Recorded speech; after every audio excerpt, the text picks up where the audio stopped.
This is Peter Godinez, your community ambassador, with another segment of Superintendent. And we have the good pleasure of being at the Pleasant Valley School District with a superintendent, Dr. Angelica Ramsey. So for now, I'm going to leave the doctor portion out of it. So yeah, Angelica's fine.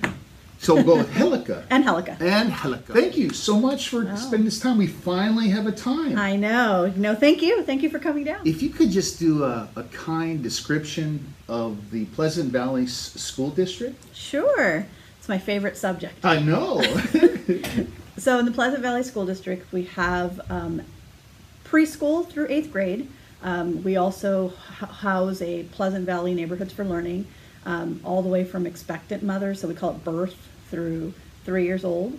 And that provides a lot of support for our children so that they can get to school by kindergarten or transitional kindergarten ready. We have about 6,500 students at 11 schools, and they're all amazing. So what are some of the key goals, mission statements you're trying to accomplish in this particular district? So it's my third year. When I came in 2016, I spent a lot of time meeting with over 100 people in the community. I met with parents, students, community members, business members, and really just asked them questions. What did they like about the school district? Where were there areas where we could improve? And how they could help us improve. And that rolled into kind of a SWOT analysis of strengths, weaknesses, opportunities, and threats. So from that, presented to the board, and we really looked at the process of creating a strategic plan. So we got the board together first in October of 2016, and the board provided to me what they felt their priorities were. And then from there, we engaged the community. We had forums out at different school sites. We had 2 forums in Spanish. We talked to every teacher, we talked to a group of students, we talked to every principal, people at the district office, and that turned into a new vision statement, which is excellence for all. And we really believe that excellence for all means all students and all adults and all the community. And then we have a new mission statement for 4 new goals. And more importantly, I think for us, we decided that we would have core values.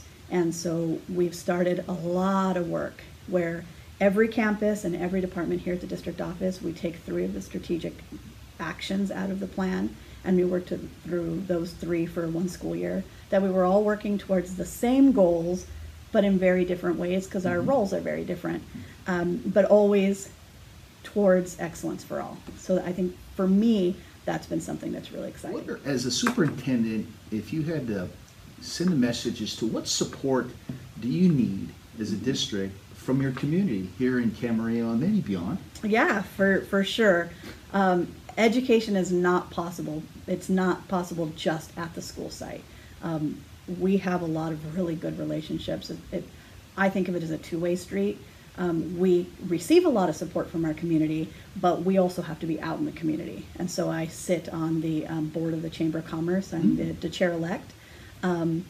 Because in that realm, I'm able to meet with a lot of business partners out in the community that can assist us. We have some really good ones where just through those relationships, not too long ago, one of our community banks said, we happen to have a little extra money. Do you have a campus that needs a specific need, that has a specific need? And we said, yes. So anytime if anyone has a little extra money, that is always something really good. Our district is in a very different situation, with the exception of one of our small school districts in the county. We're the lowest funded school district in the county. Okay.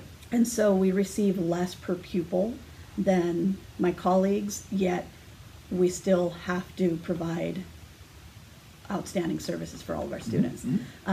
So what we need from the community is to continue being supportive. We have a lot of community support in regards to volunteers. We always need volunteers. And I would say parents that have students going into middle school, not to stop, because sometimes the thought is, they really need us when we're little, but now they're in middle school, they don't want us on campus. They probably need you more. Oh, yeah. We love partnering with different community members. We have students that have needs outside of academics. Sometimes it's social emotional needs. So if there partner organizations that can help with that. We have homeless and foster youth that need assistance. Yep. If there's something that someone has, whether it's your time, because it's not about just money, it's time or efforts. Even being engaged, I have a superintendent's community advisory that meets twice a year. We want to hear from our community. We want to know, what are we doing well, but how can we do better? Because we're all about continuous improvement. And so from our community, hold us accountable and help us get better. My next question has to do again with relationships. So you just explained, the business aspect, the community. But what I'm seeing is a lot of importance of how you relate to the board and to your staff and to your teachers. Why don't you tell us, what do you think the significance of the board members in your relationships is? Yeah, I think that's huge. We consider ourselves a team of 6. There are 5 board members and myself, and while we understand that our functions are different, if we're not working together as a team, our district isn't going to move forward. And so I'm really lucky because we have a really stable board.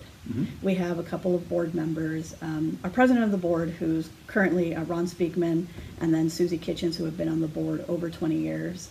Mr. Rust has been on the board, I think this is his 3rd term.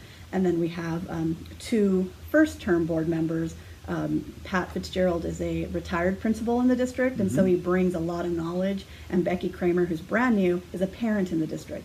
And I think that perspective is really important too, because on the board we have community members, people that have gone through the system, who are students in Pleasant Valley schools, parents that had parents and grandparents.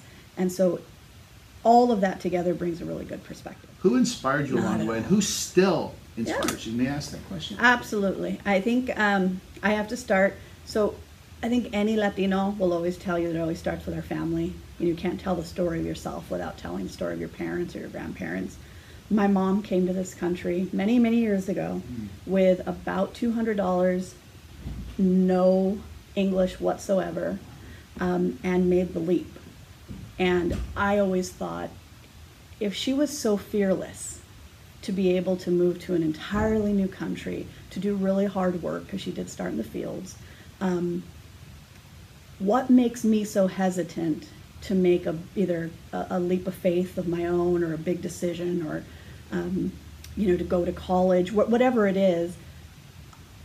I always used her as a role model. I thought, if she could overcome that, this is nothing. This is nothing for me.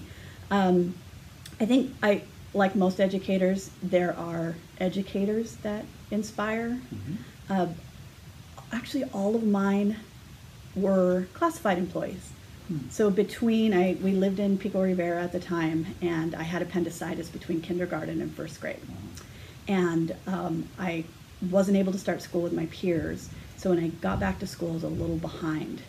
Eventually, unfortunately, because of medical bills, we lost our house and we had to move to the Central Valley.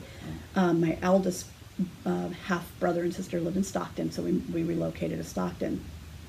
I had a teacher's aide. I was in bilingual ed, and I had a teacher's aide that pulled me aside and said, I know you're struggling. It doesn't matter how long it takes. I will stay with you at lunch. I'll stay after school. You are going to catch up. Wow. And I didn't realize the difference between a teacher and a teacher's aide. I called her teacher. Right. But I still am in contact with her on Facebook. Wow. And I acknowledged her as I did my doctoral dissertation, because I really believe that at that time, I didn't feel like I was smart, and I felt like having English as a second language was a deficit, and she made me understand that it was an asset. I was smart because I knew a language already, and I was learning a second one, and that she was going to help me get ahead. Fast forward to high school, my parents were much older. My dad was born in 1923. Okay. My mom was born in 1936. And so my dad was in his late 60s when I was in high school. Wow. And he had a couple of heart attacks and a really bad stroke. So he was in the living room with a hospital bed, and he was disabled on the right-hand side. And so early in the morning, my mom worked at 5 a.m., which meant that I'd help my dad kind of get dressed and breakfast in the morning. And anything in the routine went wrong, I would miss the bus. So there came a point where I thought, I'm just going to drop out of school. It's not worth it. I'm struggling to do my homework and take care of my family, and I can really get a job. And there was a classified employee that was grant funded in the school district that came to me and said, I will pick you up every day. I will take you to school. I will find you a job. I will do what it takes so that you're successful, because I'm not going to give up on you. And I just always knew that as long as I had an adult advocate and she cared that much about me and my education, I needed to also. So when I graduated from high school, I gave my diploma to my mom because she was my first hero. And I really wanted to join the military. And my mom said, you can do that after college. So I did. I had a great professor in college. I think that also helped me. My mom was ill, and he made sure that I got through. It took me a little bit longer than the average bear because I worked, but it didn't matter. He said to me, really good advice that I've then shared with students throughout the years: you're going to turn 21 anyway. Are you going to be 21 with a degree or without one? You're going to turn 25 with a degree or without one. Does it matter whether you get your degree at 21 or 25? It's that you finished. So it took me 6 years to finish my undergrad, but I finished. And then, as I had told my mom previously, I wanted to join the military, and I wanted to help her as well. By that time, my dad had passed away, and I joined the Army. You did? Mm-hmm. What school, what university did you attend? I went to the University of the Pacific in Stockton, California for my undergrad. Okay. Mm-hmm. And it was the Army Service Division. So when I went into the Army, I went into the Army as a paralegal specialist. Really? And I did not do the GI Bill because I had already gone through college, so they helped pay for some of my student loans. And then, unfortunately, I had to get out pretty quickly because my mom fell ill. So since my mom fell ill, had cancer, and it was lung cancer, and it's asymptomatic until it kind of spreads, right. I had to get out to help my mom. And once I did, I didn't know what I wanted to do. You know, my mom passed away, and I thought, I know I want to serve. I can't serve my country anymore. And I just kind of had a moment, to take and think through. People helped me to get where I am. My mom was my mentor. But the other people that helped me along the way were educators. And so if I'm going to give my life in service, I can serve in education just like in the military. So I was very blessed. I was able to get a teaching job, and I've been doing it ever since. I'm merely a person that 15,000 people held up and moved forward.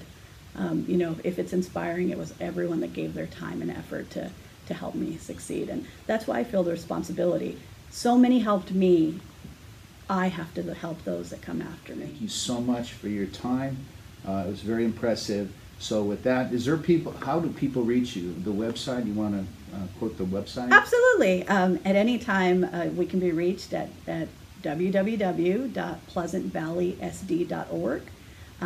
All of our information is there. You can go to contact, you can go to departments, and you can shoot me an email or call us anytime.